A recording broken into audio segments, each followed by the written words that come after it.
Fala pessoal, sejam muito bem-vindos e bem-vindas a esse vídeo aqui. Nesse vídeo eu vou falar sobre um assunto que me é muito caro, do qual eu gosto muito, um assunto que eu passo para praticamente todos os alunos que passam por mim, especialmente os que precisam de alguma melhora na sua técnica, no seu controle de baquetas. É um conteúdo que funciona tanto para alunos iniciantes, eu estou passando agora na academia da Dar, onde eu dou aula, esse material para os alunos da turma do iniciante, mas está ajudando também a galera do intermediário.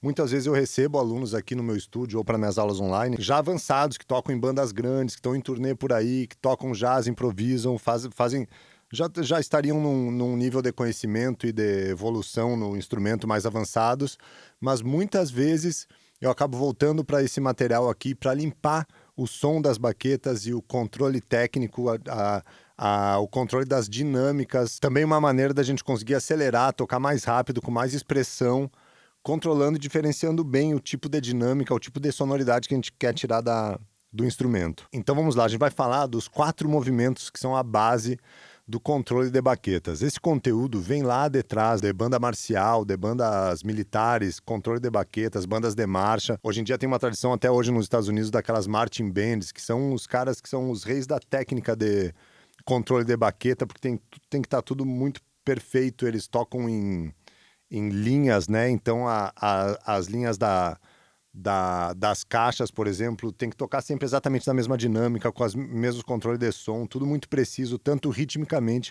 como sonoramente.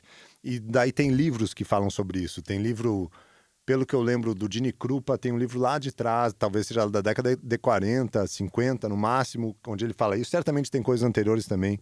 Tem livros do Gary Chaffee, que é um super de um professor e pesquisador do instrumento, que já ensinou Dave Weckl, Vinny Colaiuta, diversos outros bateristas foram ensinados por esse cara chamado Gary Chaffee. No livro dele, se não me engano, não sei se é o Stickings ou Technique Patterns, ele fala sobre isso. Outro livro é o John Wooton, que é o Rudiment Reference Book, que é um livro maravilhoso, um livro super grosso, super completo para o estudo dos rudimentos e do controle de baquetas também.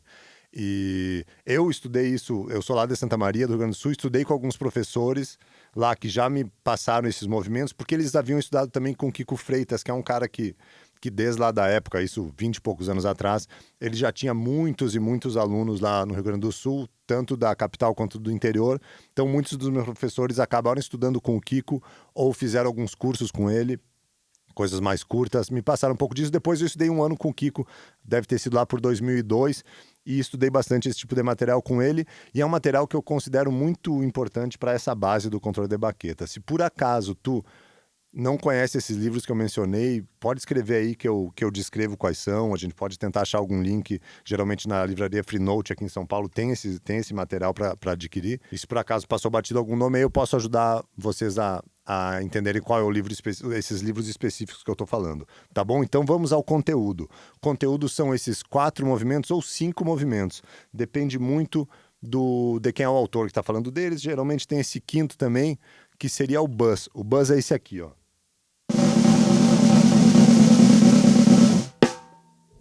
O buzz a gente pode chamar também de rulo de pressão. Então, esse estudo que a gente vai fazer, a gente tira esse buzz. Então, o buzz não faz parte. Então, estamos estudando 4 movimentos aqui. São 4 movimentos. Com esses movimentos, a gente pode tocar qualquer combinação de manulações, de acentos ou não acentos na bateria. Ou na caixa, ou qualquer instrumento, na verdade, que use baquetas nas mãos. O que rola? O grande lance disso tudo é que o som da nota, o quão forte ela é na sua dinâmica, o movimento que a gente vai executar já tem o som dela e o som da nota que virá após ela. O primeiro movimento é o full stroke, que alguns autores chamam de acento com rebote, o John Wooton chama assim, o Kiko chama assim, né? O acento com rebote, full stroke, que é um acento que parte aqui de cima. A gente vai descer a nota, tocar a nota forte, né? Porque foi um acento. Imediatamente após tocar, a gente vai voltar para o mesmo ponto. Então é isso aqui, ó.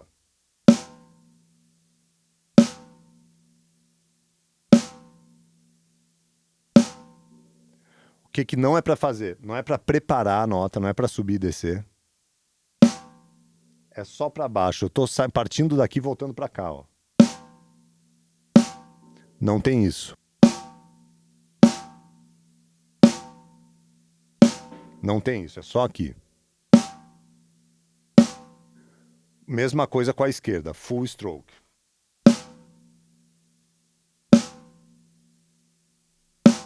Se por acaso tu toca traditional, seria algo assim. Eu não toco traditional, mas seria algo assim, né?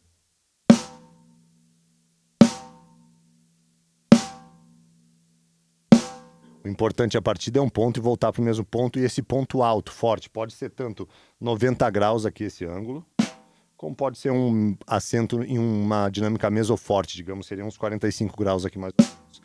A outra opção é o tap. O que é o tap? O tap é um não acento, ou seja, uma nota baixa, que precede uma nota baixa. Esse é o ponto. Full stroke é um acento que precede um outro acento. O tap é um não acento que precede um não acento. Então, o tap a gente parte aqui de baixo e volta para o mesmo ponto. Mesma coisa com a esquerda.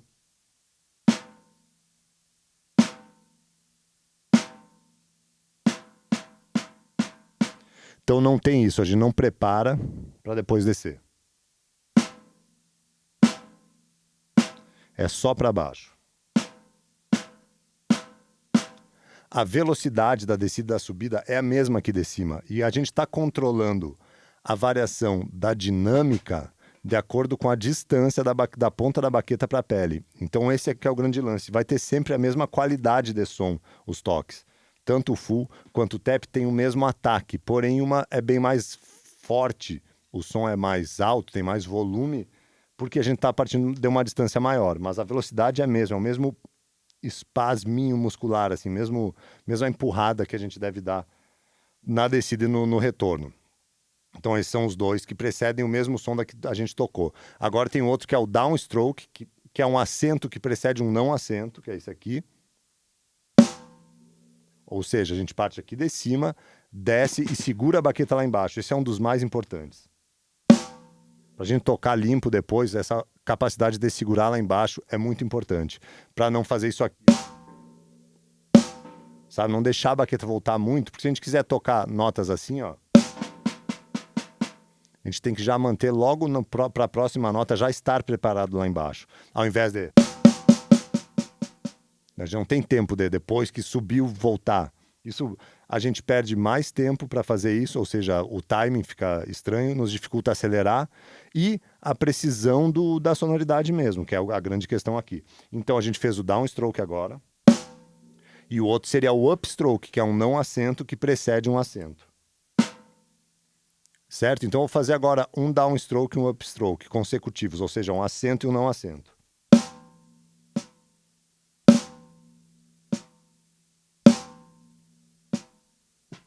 Tudo bem? Esses são os 4 movimentos. Se por acaso tu ainda não acompanha o canal, tá chegando aqui agora, eu me chamo Bruno Tessi, ele é muito sobre bateria. Se tu quiser, se inscreva no canal, eu tô postando vídeos todas as segundas. Curta o vídeo aí se tu curtiu, se tu tiver qualquer dúvida, comente. Um dos grandes prazeres meus desse momento, eu comecei a realmente postar mais vídeos há uns 2 meses, mais ou menos agora, esses vídeos semanais, e das grandes evoluções assim do meu convívio aqui dentro do YouTube tem sido as trocas com todo mundo que está comentando aí, tem me feito pensar e matutar muito sobre diversos assuntos que eu já pensava, então eu estou trocando muito, então ao mesmo tempo que eu estou aqui expondo o meu conhecimento e colocando o que eu penso sobre o instrumento, estou recebendo bastante feedback e tem muita gente muito interessada do outro lado, então comente, que tem sido um grande aprendizado para mim, e eu estou aceitando várias também sugestões de conteúdo, de coisas que vocês podem ter dúvida, eu estou respondendo todos os comentários,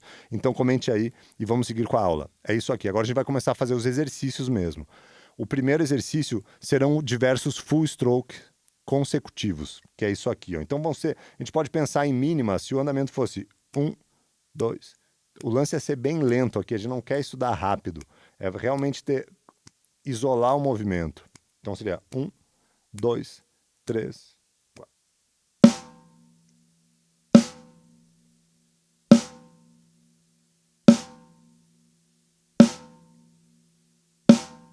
Detalhes a observar, sempre o detalhe é importantíssimo, especialmente nessas questões técnicas.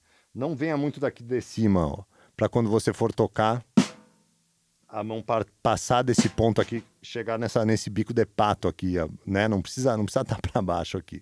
E nem muito aqui o suficiente para que fique batendo no aro, né? Não é para dar rinshot nesses estudos. Então, é meio como se saísse daqui o suficiente para não tocar um rinshot. Isso aqui pode ter certeza, para quem não está acostumado, já é um exercício que leva um tempo. Eu ficaria, se para ti não está confortável, ficaria uma semaninha pelo menos só nesse, com as duas mãos.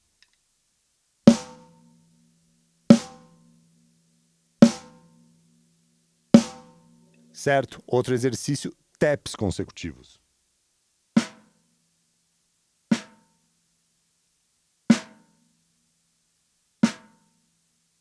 Com a esquerda, a mesma coisa. Próximo exercício, um acento e não acento, aquele que eu havia mostrado, também bem lento.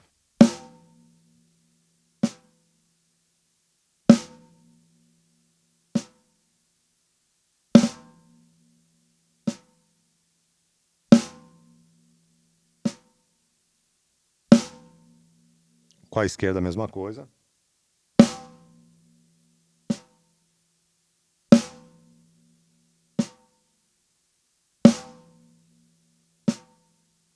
Tudo bem, agora um outro que vai acabar tendo mais taps no meio dele é um acento e 3 não acentos. Então vai ser isso aqui. Um downstroke, 2 taps e um upstroke.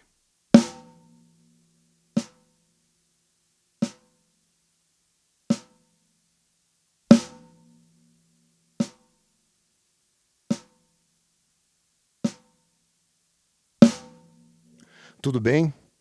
Faz a mesma coisa com a esquerda. Esses aí já são uma base que tu pode ficar um bom tempo, algumas semanas nele, limpando super lento. Esse exercício não é para acelerar. Eu não sou contra acelerar os exercícios, já estudá-los rápidos, mas esse especificamente é legal fazer bem lento, porque tem que ter o começo e o fim do movimento dentro dele. Então, se estiver fazendo tá, não dá tempo. Tu estaria só quicando a baqueta e não dá tempo de parar na posição final. É importante que a gente consiga parar na posição final. Deixa eu demonstrar para que isso vai funcionar. Por exemplo, se for tocar um paradiddle, paradiddle tem todos esses movimentos. Se for tocar um flan, mesma coisa. Flans alternados.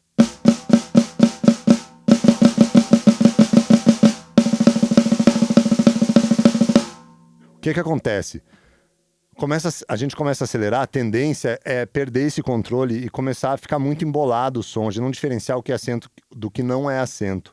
Então, vou tentar dar um exemplo aqui como se eu não tivesse esse controle. Geralmente o paradiddle soa mais assim, e comente aí se o teu soa mais ou menos desse tipo, que seria isso aqui. Ao invés de... É uma opção aquele som do paradiddle que eu demonstrei com as notas baixas mais altas. Óbvio que é. Mas, em alguns momentos, a gente não quer aquilo. A gente quer ter o controle. Se tu consegue diferenciar bem o acento do não acento, a gente diferenciar menos é mais fácil. Se a gente está acostumado a só diferenciar menos, a gente tentar diferenciar mais fica muito mais difícil. Tá? Então, vou tocar o paradiddle na bateria agora, onde eu nem estaria pensando tanto nisso, mas só para te ver a sonoridade onde a gente chega.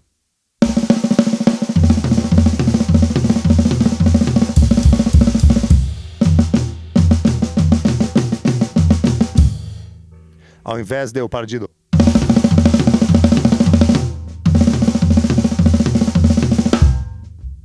Certo? Então dá para ver que os exemplos que eu dou, conseguindo segurar lá embaixo, são bem mais claros. E muitas vezes o fraseado que a gente quer utilizar são com essa diferenciação entre os acentos e não acentos, e o que está embaixo ficar bem controlado. Eu toquei também outro que é o flan tap, e vou tocar algumas outras frases aqui só para vocês ouvirem.